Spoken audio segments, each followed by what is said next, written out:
the previous administration approved the transaction. In my letter, I asked the agencies involved in approving the transaction if they were aware of the criminal probe and the intelligence operation examining Russian activity. This committee has an obligation to get to the bottom of this issue.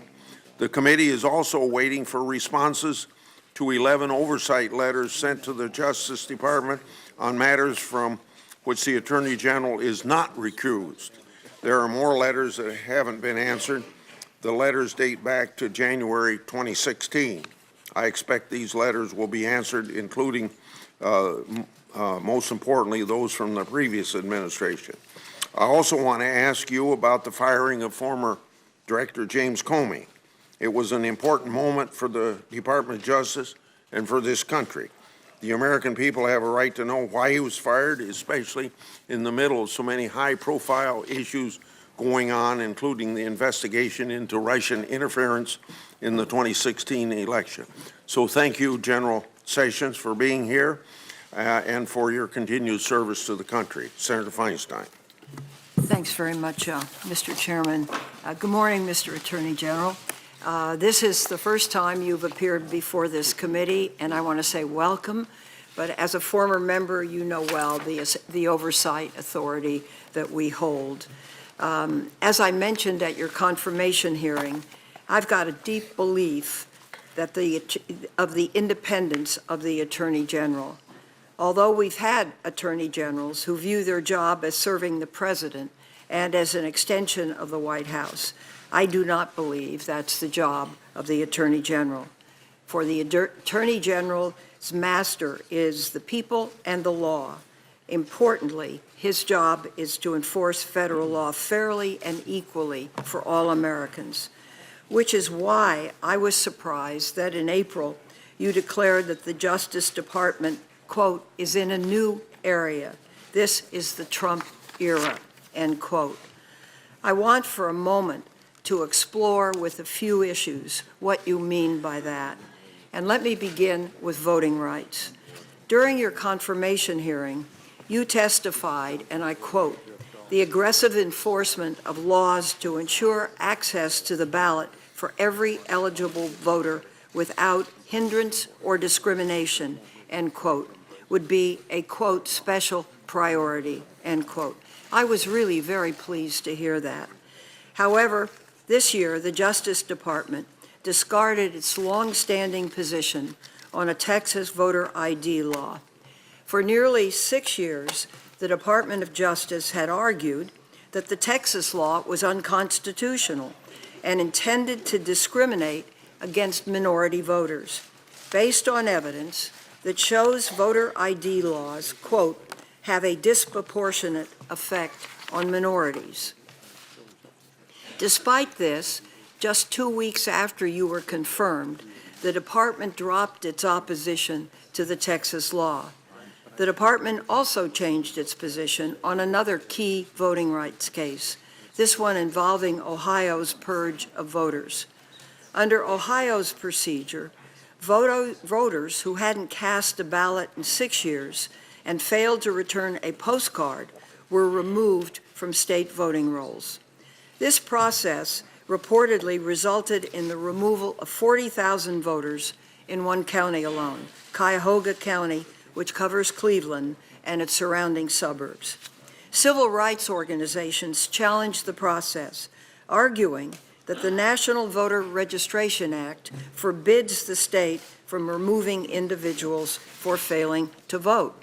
In July 2016, the Justice Department told the court it opposed Ohio's purge, and in September 2016, the Sixth Circuit agreed that Ohio's process for removing voters from its rolls was illegal.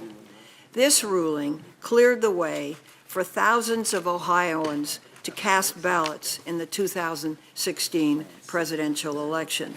However, that decision is being appealed to the Supreme Court, and now the Department of Justice is taking the side of removing voters from the rolls, even though the last election clearly demonstrated how this policy harms eligible voters. I'd now like to turn to LGBT rights.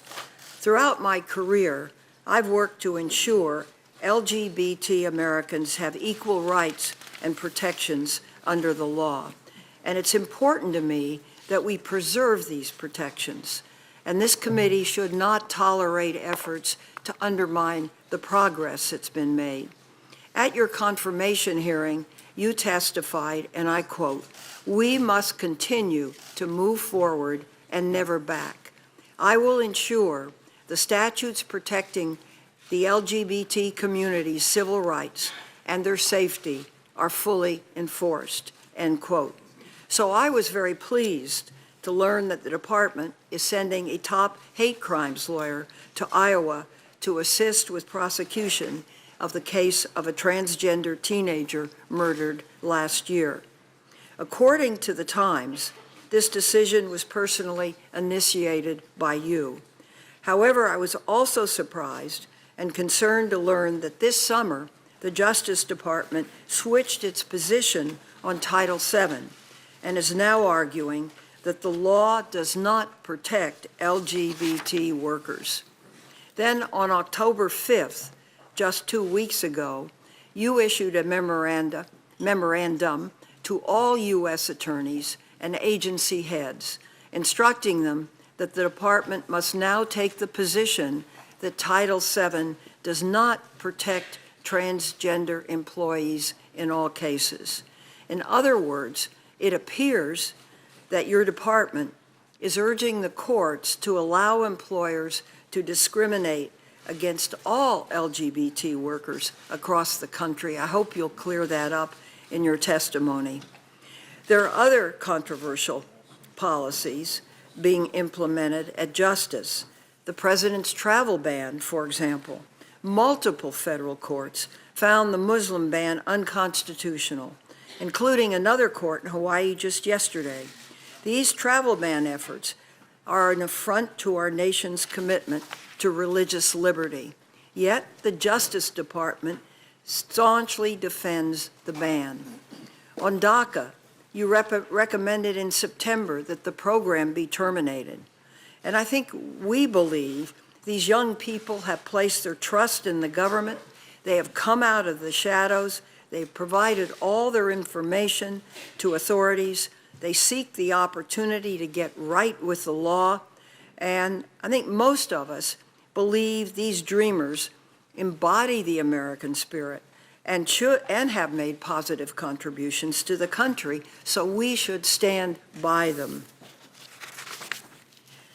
Finally, we will also want to hear about the firing of FBI Director James Comey. President Trump initially said he fired Director Comey based on your recommendation and that of Deputy Attorney General Rod Rosenstein. Within days, however, the president admitted to Lester Holt on NBC News that he actually fired Comey because of, quote, the Russia thing, end quote. It's also been reported that the day before he fired Director Comey, President Trump summoned his top advisors and told him that he had prepared a termination letter. It's important, I believe, to understand what role you had in this process, including conversations with the president and others in the White House. Last week, the Democratic members of this committee sent a letter making it clear we would be asking about Director Comey's firing at this hearing, and that we expected answers or the assertion of a valid claim of executive privilege by the president. In conclusion, Attorney General, your department, as you know, is incredibly important, and you are as well. Our country depends on a department that's independent, committed to protecting the rights and freedoms of all Americans, not just some. So we look forward to hearing from you on these and other important issues. I thank you, Mr. Chairman. General Sessions, I'd like to swear you at this point. Do you affirm that the testimony you're about to give before the committee will be the truth, the whole truth, and nothing but the truth, so help you God? Yeah. Before you speak, I'd like to, we have a long session ahead of us here, probably with you. I don't, because there are going to be a lot of questions. Since we did not get a copy of your opening remarks, I was wondering if it'd be possible for you to submit your longer remarks and maybe summarize so we can get to questions sooner. But I'll defer to you, but that's my request. But whatever time you need, take it. Thank you, Mr. Chairman. I appreciate the opportunity to be with all of you. Ranking Member Feinstein and distinguished members of the committee, former colleagues and friends. I appreciate this opportunity. It's an honor of a lifetime. You have to know for me to serve as Attorney General of the United States of America.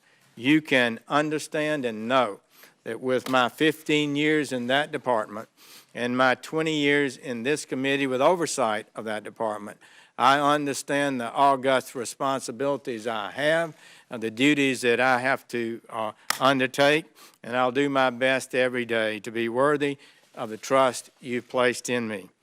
Every single day, the men and women of the Department of Justice work to protect our national security against terrorist threats, defend our civil rights, reduce violent crime, stop deadly drug dealers, and strengthen the rule of law. And so today, I'd like to share some thoughts about what we are doing, give you insight into the exciting activities that are ongoing. The Department of Justice is resolutely focused on dealing with the terrorism threats that we face. They are real. The military tells us they can expect not a reduction after ISIS is defeated, but maybe even an increase in attacks.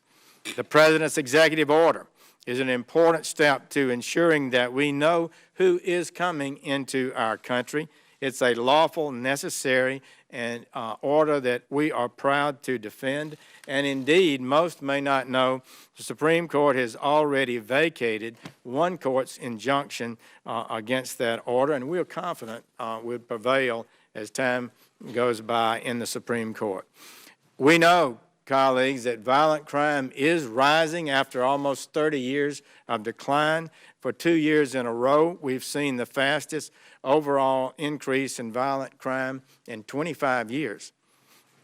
The homicide rate increased 20% in 2 years. That's in 2015, the increase was the greatest in 49 years. I believe it's a trend we must confront. The President understands this. In one of his first executive orders, he directed us in simple terms to reduce crime in America. We have heard that challenge, we embrace it, and we are setting about to do something about it. At the Department of Justice, we understand a key fact, and we all need to understand this. 85% of law enforcement officers in America are state and local. They are better trained and more professional than ever. It's a huge factor in the decline in crime, in my opinion, that we've seen previously. And we know crime in America will never be reduced without a partnership between federal and state officers. There's no doubt that federal, state, local, and tribal resources professionally applied and in accord with scientifically proven policies can positively impact the crime rate.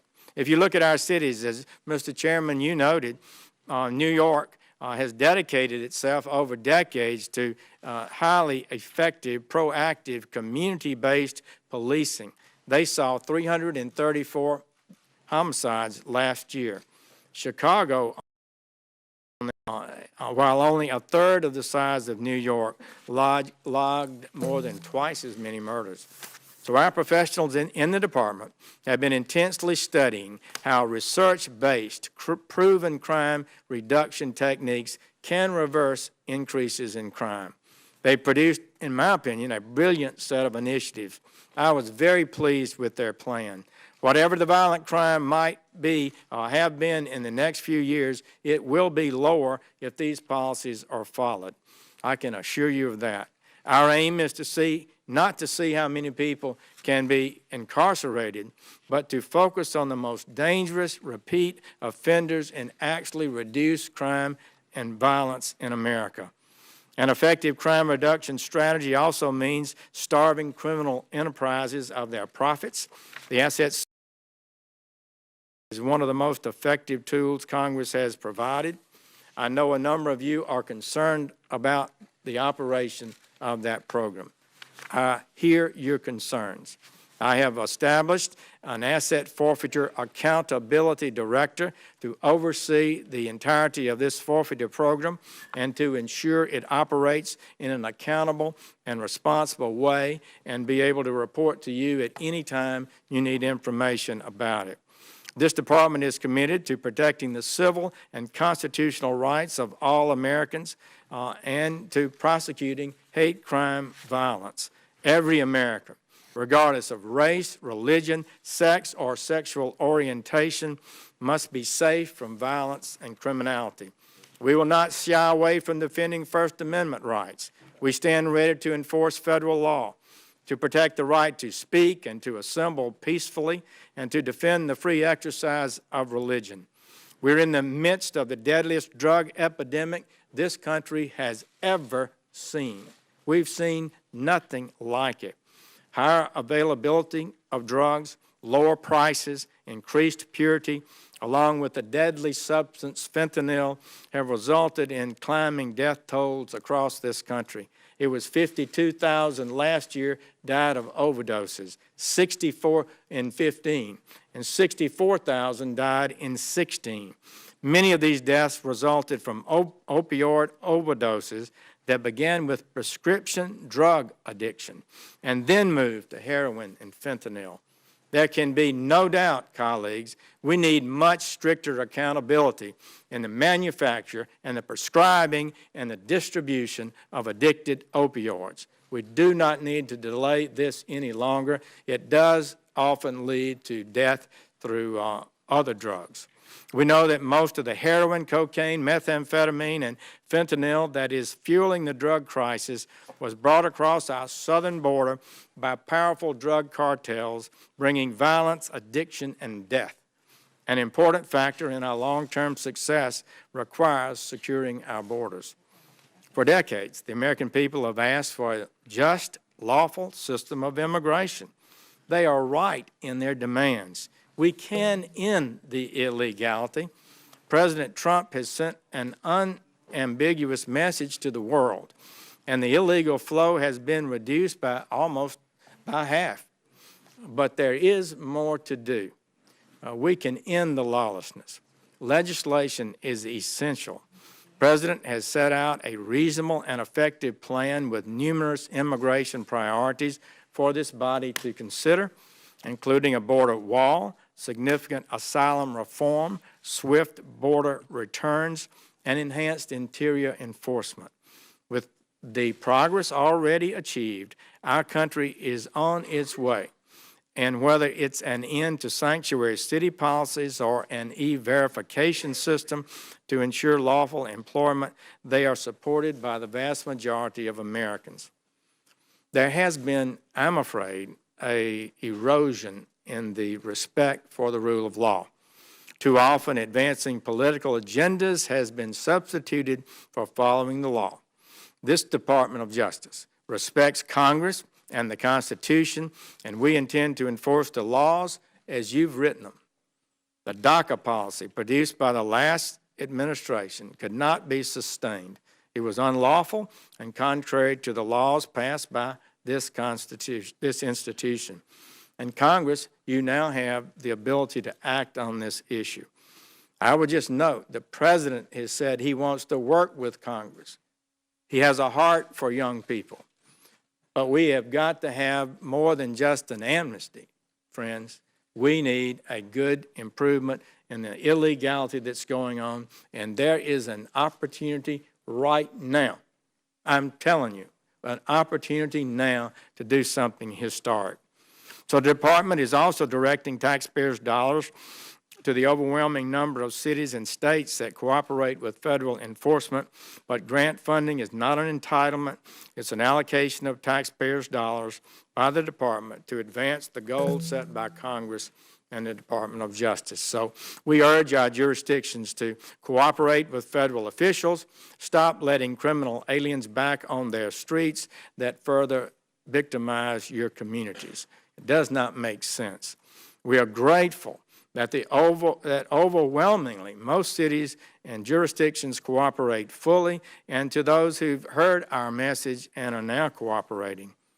So after 20 years in this body, I understand the responsiveness, Mr. Chairman, something you have been vocal about ever since I've been on this committee, and we're going to do so. We inherited a very significant backlog of unanswered congressional inquiries, Chairman Grassley, dating back to 2015, and we have already reduced it by half. You can be sure we'll continue to reduce that backlog, and it will remain a priority of ours. Finally, I want to address the letter I received last week from the minority members of this committee. That letter demanded that I determine by today whether the President will invoke executive privilege about issues on which I may be asked about today. I have considered this request very respectfully. It's an important matter, but consistent with the long-standing policy and practice of the executive branch, I can neither assert executive privilege nor can I disclose today the content of my confidential conversations with the President. Under the administration of both parties, it is well established that a President is entitled to have private, confidential communications with his cabinet officials, his Secretary of State, his Secretary of Defense, his Secretary of Treasury, and certainly his counsel and the Attorney General of the United States who provides counsel, and that such communications are within the core of executive privilege. Until such time as the President makes a decision with respect to this privilege, I cannot waive that privilege myself or otherwise compromise his ability to assert it. As a result, during today's hearing and under these circumstances today, I will not be able to discuss the content of my conversations with the President. Now, I understand you have an important oversight responsibility today, and I hope you will respect this long-standing practice and respect the duty that I feel and that I face. Mr. Chairman, thank you, and I will be prepared to do my best to answer your questions. I would like to make 2 points before I start to ask questions. Number one would be you, and only because you mentioned the backlog of letters, remember that in January the President put out an advisory that they would only answer questions for chairmen of committees. That leaves out about 35 Republicans. That leaves out 48 Democrats. I wrote to the White House. He's rewritten that advisory or whatever it was with the understanding that he would answer questions for any member of Congress, Republican or Democrat, chairman or not.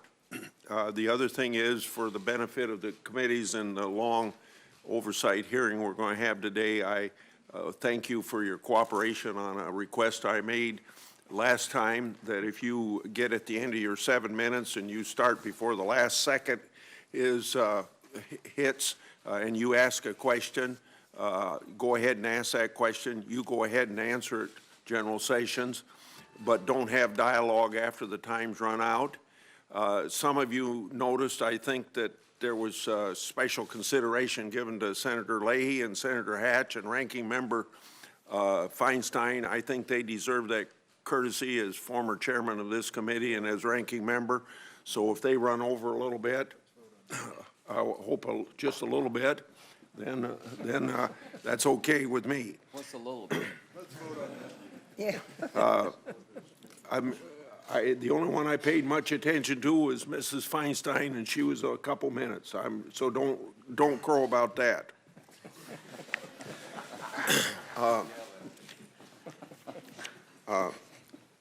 You and Director Coates wrote a letter to the leadership about the importance of 702 FISA. You said that reauthorization of Section 702 is the department's top legislative priority. Question: if Section 702 were not reauthorized, can you tell us what impact that would have on the intelligence community and our national security interest? Mr. Chairman, having been involved since I've been in the department with many of the day-to-day impacts of Section 702, I believe it would have a detrimental impact of significance. It would reduce our ability to identify terrorist acts and potential acts before they happen. That was one of the goals that we had when we passed the Patriot Act, and I know that I guess Senator Hatch and Senator Leahy worked very hard on that. It was one of the most intense times I've ever seen this committee do. 702 has proven its worth. Courts have upheld it. It has one of the most rigorous oversight procedures of any act, I think, in existence today. And it enables us to focus on terrorists abroad and to identify those who could be threats to us. Now that we have that in place, the FBI, for example, is able to search limited 702 collections subject to minimization procedures using U.S. person data to help connect the dots.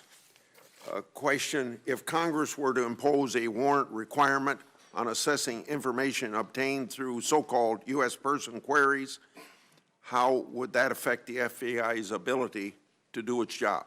Mr. Chairman, it's just not practical, and it's not legally required, in my opinion, to have a warrant requirement for this information. It originates abroad by people who are not protected by the U.S. Constitution, and I do not believe that we could carry out the responsibilities that we're expected to do with a warrant requirement for any of the 702 type material.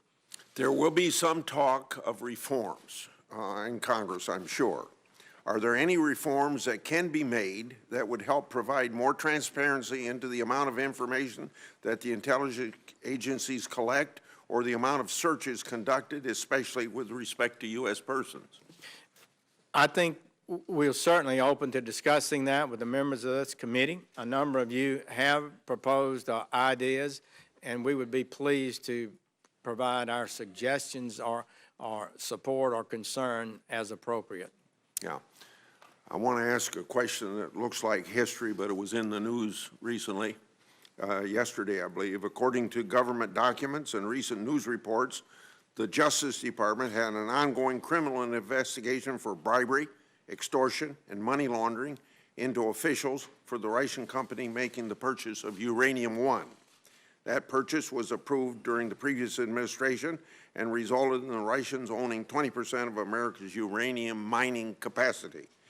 What are you doing to find out how the Russian takeover of the American uranium was allowed to occur despite criminal conduct by the Russian company that the Obama administration approved to make the purchase? Mr. Chairman, we will hear your concerns. The Department of Justice will take such actions as is appropriate, I know, and I would offer that some people have gone to jail in that transaction already, but the article talks about other issues. So without confirming or denying the existence of any particular investigation, I would say I hear your concerns and they will be reviewed. I think I know why you're probably reluctant to go into some detail on that, but I would like to remind you that Deputy Attorney Rosenstein directly supervised the criminal case when he was U.S. Attorney in Maryland. I don't think it would be proper for him to supervise a review of his own conduct, do you?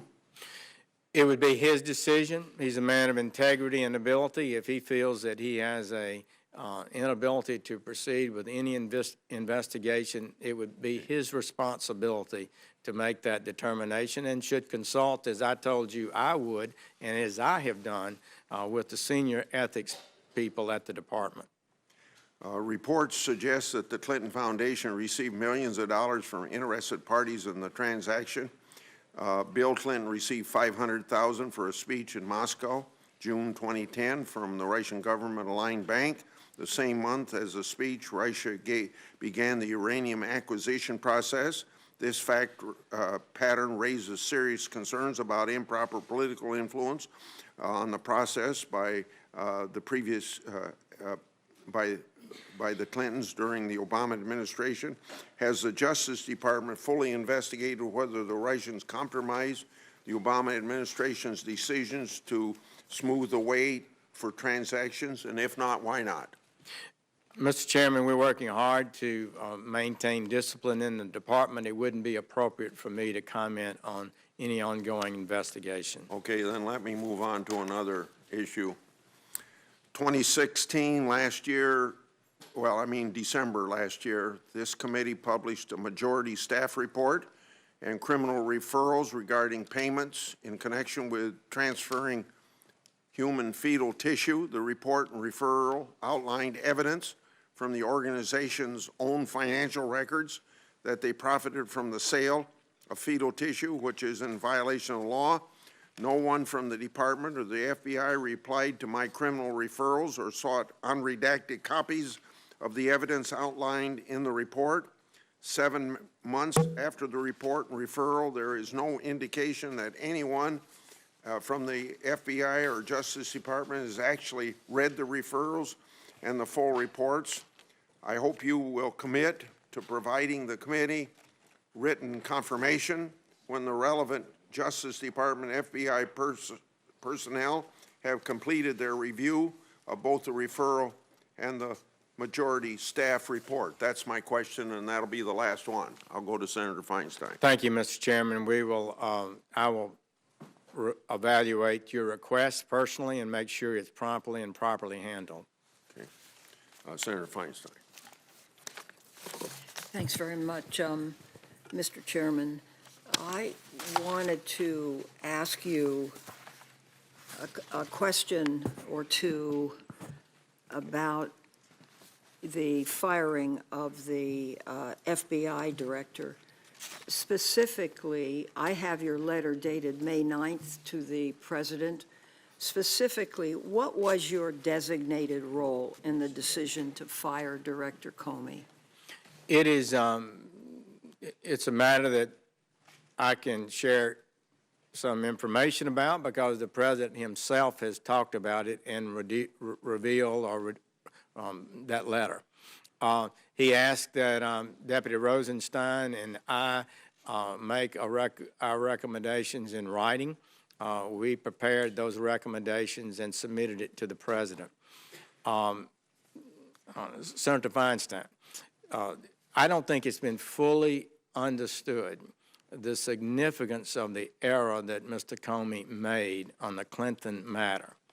For the first time I'm aware of in all of my experience, and I don't think I've heard of a situation in which a major case in which the Department of Justice prosecutors were involved in an investigation, that the investigative agency announces the closure of the investigation. And then a few weeks before this happened, he was testifying before the Congress, Mr. Comey was, and he said he thought he did the right thing and would do it again. So the Deputy Attorney General Rosenstein, who's got, 27 years in the Department of Justice, Harvard graduate, served for 8 years as U.S. Attorney under President Obama and 4 years under President Bush. He said that was a usurpation of the position of the Department of Justice, the Attorney General's position, and that particularly we were concerned that he reaffirmed that he would do it again. So I think that was a basis that called for a fresh start at the FBI. Mr. Comey had many talents, there's no doubt about it. I have no hard feeling about that, but I am really excited about the new director, Chris Ray, who you've confirmed with an overwhelming vote, and I believe he's going to be able to do the job of FBI director with great skill and integrity. What exactly did President Trump tell you was his reason for firing Director Comey? I know he has said he thought the department was a mess, and he asked you and Mr. Rosenstein to take a look at it. And my understanding was these two letters were presented, the letter from you dated May 9th and the letter from Rosenstein dated the same date, a response to that request to take a look at the department. That's what I can tell you. He did ask for our written opinion, and we submitted that to him. It did not represent any change in either one of our opinion, as Deputy Rosenstein has also indicated, I believe. And we were asked to provide it, and we did. Did the president ever mention to you his concern about lifting the cloud on the Russia investigation? Senator Feinstein, that calls for a communication that I've had with the president, and I believe it remains confidential. But you don't deny that there was a communication? I do not confirm or deny the existence of any communication between the president that I consider to be confidential. When did you first speak with the president about firing Director Comey? What date? Senator Feinstein, I think that's also covered by my opening statement. I believe the president has the right and I have a duty to meet with him on proper occasions and provide such advice, legal or otherwise, as I'm called upon to do.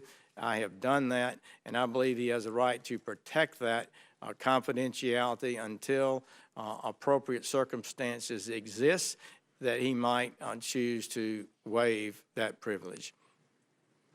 All right. Let me go to another aspect, and that's emoluments lawsuits.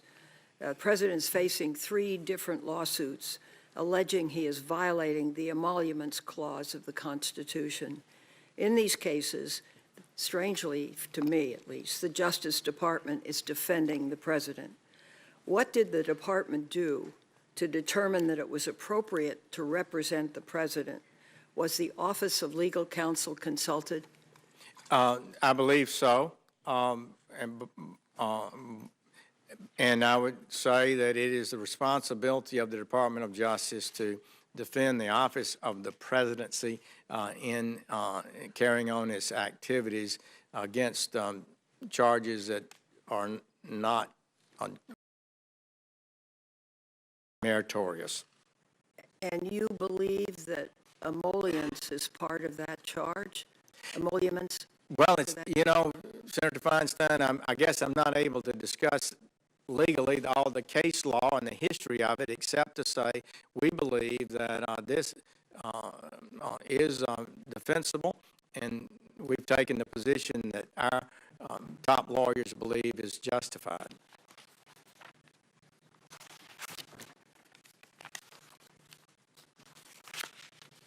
Well, let me go to another subject, and that's the pardon of Sheriff Joe Arpaio. President Trump pardoned the former Maricopa County Sheriff, who was convicted of criminal contempt for defying a court order to stop racially profiling and detaining Latino motorists based solely on suspicion they were undocumented immigrants. The Washington Post reported that before he decided to pardon Arpaio, the president asked you to drop the criminal case against Arpaio. Did the president ask you whether the case against Arpaio could be dropped?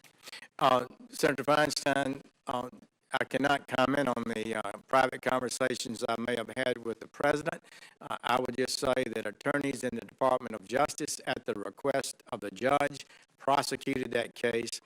A federal judge found the defendant guilty of a misdemeanor, and for his actions, and the president decided to issue a pardon. Well, let me ask you this. What was the process then by which the decision was made to pardon Arpaio? I'm not aware of the details of it to the extent to which I can provide you in writing. I would be pleased to do so. Well- But the president has the power to issue pardons with or without the Department of Justice involved. And that has been done in the past in some very dramatic type pardons. This pardon, I think, was well within the power of the president to do. Well, my understanding is that pardon requests usually go through the office of the pardon attorney in the Department of Justice, and decisions are made according to certain standards set out in that office's rules governing petitions for executive clemency. It has been reported that the process was not followed here, as you so indicate. So what you are saying, in fact, that there was no process, that the president simply made the decision to pardon Arpaio, who had been convicted. I'm not intending to say that at all. I'm just saying to you that I am not personally at this moment not prepared to give you an accurate answer because I don't know that I remember or know it precisely. Let me get you something in writing that would be accurate. I think I'd prefer to do that. All right. Are you done? I'm over. I'm sorry. Thank you. Senator Hatch. Well, welcome back to the committee. We appreciate the service that you've given, and both on this committee and in your current position, as well as others. Before getting to my questions, I just want to set the record straight on something. Over the weekend, the Washington Post ran an article accusing Congress of passing a bill last year that the Post claims gutted DEA's enforcement authority. Now, the article insinuates that I, Senator Whitehouse, and the other bill sponsors put one over on Congress by sneaking through a bill that no one knew anything about. Now, Mr. Chairman and General Sessions and Ranking Member Feinstein, these allegations are complete baloney, and we all know it. This committee reported the bill out by voice vote. The full Senate agreed to the bill by unanimous consent. Every member of this committee supported the bill twice, first in committee and then on the floor. So I don't want to hear anyone claim they didn't know anything about the bill. The bill was 7 pages long. It took all of 5 minutes to read. If the Senate minority leader wants to take to the floor and decry this bill as unconscionable and as grounds for withdrawing the president's chosen nominee, he should remember that he himself supported the bill twice. Once in committee when he was a member of this committee and again on the floor. We all supported this legislation, every one of us. We all voted for it twice. I've asked the Post to allow me to publish a response to their 10,000-word hit piece maligning me and my colleagues. I hope they'll do so, and I believe I deserve an opportunity to respond. Now, moving on, I have a few questions and would appreciate it, Mr. Attorney General, if you would keep your answers brief. First, I'd like to discuss a substance which is often offered as a substitute for opioids. Many states across the nation have adopted laws to legalize marijuana for medicinal use based on research suggesting there is some medicinal benefit or value to be found in it. To be clear, I remain opposed to the broad legalization of marijuana. However, I introduced, along with Senator Chetz, the Bipartisan Marijuana Effective Drug Studies Act of 2017, or the MEDS Act, because I believe that scientists need to study the potential benefits and dangers of marijuana. And I'm very concerned about recent reports that DOJ and DEA are at odds on marijuana research, particularly when it comes to granting applications to grow marijuana for further research. Can you clarify the position of the Justice Department regarding these applications? I would be pleased, Senator Hatch, and thank you for your leadership, and I've been honored to serve under your chairmanship.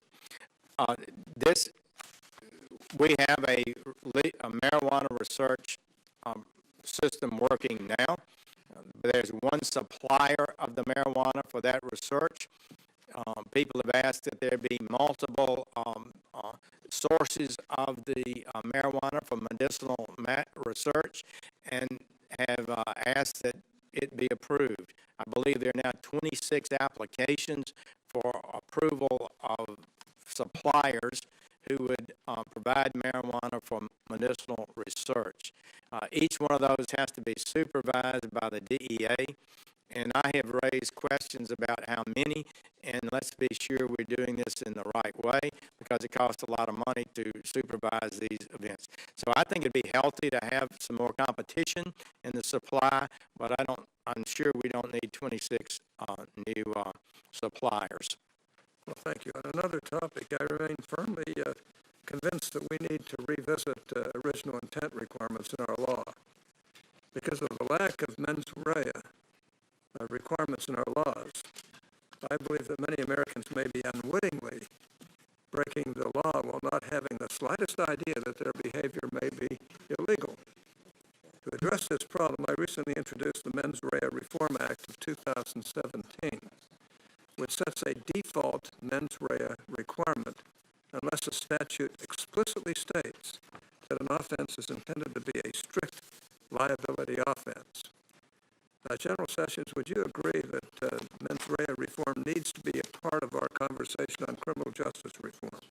Well, it should be a part of our conversation. It has to be, and you've made sure that it is over a number of years. You've raised it and discussed it, and I've heard you articulate your concerns.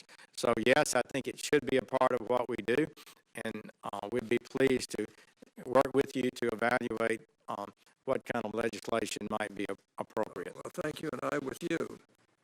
Just 2 weeks ago, you issued a memorandum detailing 20 principles of religious liberty, as well as guidance for executive departments and agencies in implementing those principles.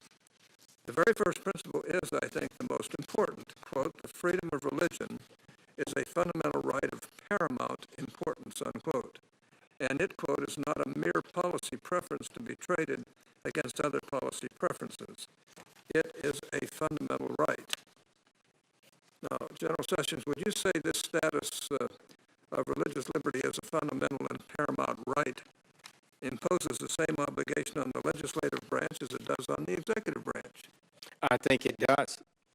I would just say this, Senator Hatch,